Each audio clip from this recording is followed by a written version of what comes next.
आज आम घरे थिबा सामग्री बहुत ही कम खर्चरे गोटे बहुत ही स्वादिष्ट मिठा बनैबा। ए मिठाटी आपण घरे जेकोसी समय रे बनई पारिबे कारण एटा बहुत ही कम खर्चरे बनी थाए। तो सेति पई मु नेइछि सुजी गोटे कप एवं सुजी जेतिकी नेबे तारो डबल क्वांटिटी नेबे चीनी सेही परे डबल क्वांटिटी नेबे क्षीर मध्य। तो सुजी को प्रथमे गोटे पेन बसैबा एवं सेथिरे देइकी आको भलो भाबरे टिके भाजीबा। सुजी को भाजीबे जेमिति तार सुजीर गोटे बहुत बढ़िया स्मेल बाहरी थाए ना, सेतिकी समय पर्यंत भाजीबा यार कलर जेमिति चेंज न हुए। एबे सुजी भाजी ही गलानी। एबे एथिरे मु देइ दोछि 2 बड़ स्पून घी। जो मिठाटी बनैबा सेटा बास्ना बढ़िया आसीबो ताहले। एवं गोटे पिंच एथिरे मु लूण दे दोछि। लूण टिके देले जाय कि भल लागि थाए जे कोनसी मिठाटी। एबे एथिरे दे दोछि डबल सुजीरो डबल क्वांटिटी क्षीर। क्षीर को मु आगरु फुटेई कि सेटा मु ठंडा कर नेथिली। एबे हल्का उषुम अछि तो क्षीर को देकी एमती गोटे हाथ रे क्षीर को ढालुथिबे एवं गोटे हाथ रे सुजी को चलाउथिबे। ताहले देखिबे बिल्कुल भी सुजी रे आपनकर लम्प्स तयारी होबो नाही। एबे सुजी को आमे भलो भाबरे घांटीबा। टिक्के समय परे देखिबे सुजी आपनकर पूरा फुली जिवो। एबे देखंतु सुजी फुली की तार क्वांटिटी बढ़ी गलानी।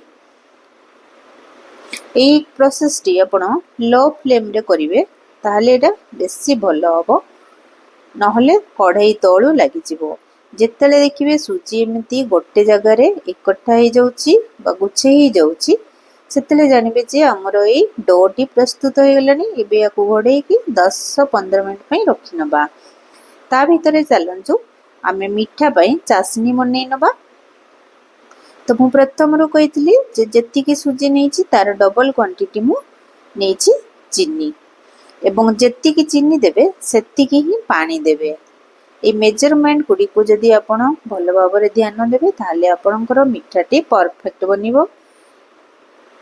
एवं मिठारो टेस्ट में एथिरे मु देइ दोछि 2टी गुजराती को गुंड करी एवं किछि केसर को देइ दोछि। सेटा पूरा ऑप्शनल, कलर भलो आस्ते सेति पई आमे दउछु एटा। एबे भलो भाबरे चीनी एवं तार पानी को आमे मिक्स करिबा। जितेले आपन हाथ को लागिबो एटा जेमति तेलिया तेलिया किंबा मोहू भली लागिबो ना, सेते बेले एटा बंद कर देबे। एबे हमें देखिनवा चलंतु हमर सुजीरो मिक्सचर हल्का एबे गरम अछि। सेही स्टेज रे आपण चकटिबा आरंभ करिवे। पूरा ठंडा हैला पर्यंत अपेक्षा करिवे नाही। हल्का उषुम थिबो सेही स्टेज रे हम याकू चकटी की भलो भाबरे स्मूथ डो बनै नबा प्रथमे।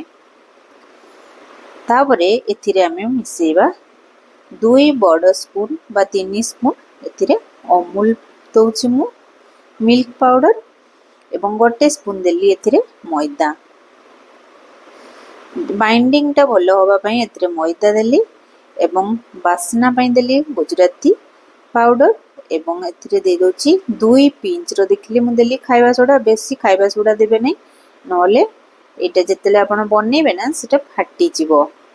तो मात्र सेति पई 2 पिंच ही मु देइछि। एबे याकू चकटी की स्मूथ डो प्रस्तुत करनबा। आजिरो वीडियो टी आपनको पसंद आस्थिले प्लीज लाइक कर देबे एवं रेसिपी भलो लागिले अन्य मानक सहित मध्ये शेयर करनेबे। एबे मु से डोरु गोटे छोटो पार्ट को नउछि एवं ताकू टिके चेप्टा शेप दे नउछि। देखंतु डो हमर जो बनेले मिठा डे बिल्कुल भी कोडे क्रैक आसी नै। जदि आपनकर क्रैक आसी ताले आउ टिके 2 स्पून क्षीर मिसै की भलो भाबरे चकटी नेबे। तो सब गुडी को मु बनै नै जेति की बनैली प्रथमे ताकू मु छाणी नउछि। बाकी टिको मु घड़ाई की रखि नेछि। एटा हो हो पुनी सेटा को बनैबा स्टार्ट करिवि। तो ए जो तेलोटी आपण मने रखथिबे हाई फ्लेम रे बिल्कुल भी छानिबे नै।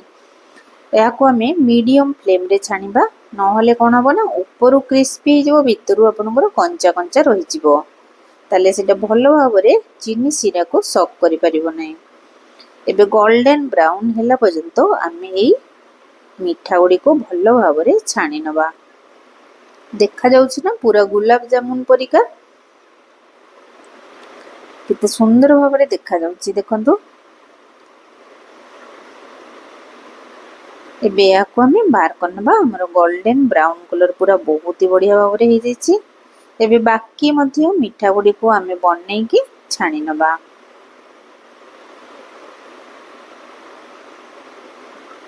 आपण जदि नुआ करी मो चैनल को देखुथांती प्लीज चैनल को सब्सक्राइब मध्य करनेबे ताले नुआ नुआ वीडियो मान देखिबा पई पाइबे। एबे सबुडी को मिठा को मु छाणी देलिनी। चीनी सिरा हमर टिके ठंडा हे जाइछि। चीनी सिरा को मु गरम करके जस्ट नख उषुम करनेबी जेमिति हाथ मारी होथुबो पूरा गरम करी फुटेइबे नाही। उषुम हिला परे सेथिरे मु जो मिठा गुडी को बनै रखथिली ताको छाडी देबी एबे एवं भलो भाबरे से गुडी को डिप करनबा। देखि पाउछंती केते सस्ता रे एवं केते कम परिमाणर जिनिस रे हमर आज बहुत ही बढ़िया गुटे मिठा प्रस्तुत हो गला। गोटे घंटा पई मु ताको घडै के रख देइथिली। एबे गोटे घंटा परे देखंतु मिठार साइज केमती बड़ बड़ हो जाइछि एवं पूरा जूसी हेछि जेमिति रसगुल्ला रो पानी बाहरे सेमिति देखंतु पानी बाहरुछि। ऊपर टिके बादाम देकी पिस्ता रो खंड देकी मु आको टिके सजाई नउछि ताले एटा आहुरी सुंदर देखा जिवो। गोटे पीस को मु काटी की मध्य देखेबी देखिबे एटा केते जूसी हेछि एवं परफेक्ट हेछि भितरु मध्य। थोरे एटा बनै की खाइले केही जानि ही परिबेनी आपण एटा कोनथिरु बनै चंती। देखंतु केते सॉफ्ट हेछि एवं भितर को पूरा जाइछि माने हमर सिराटी। तो आज पई रहउछि पुनी देखा अन्य को वीडियो रे बाय बाय।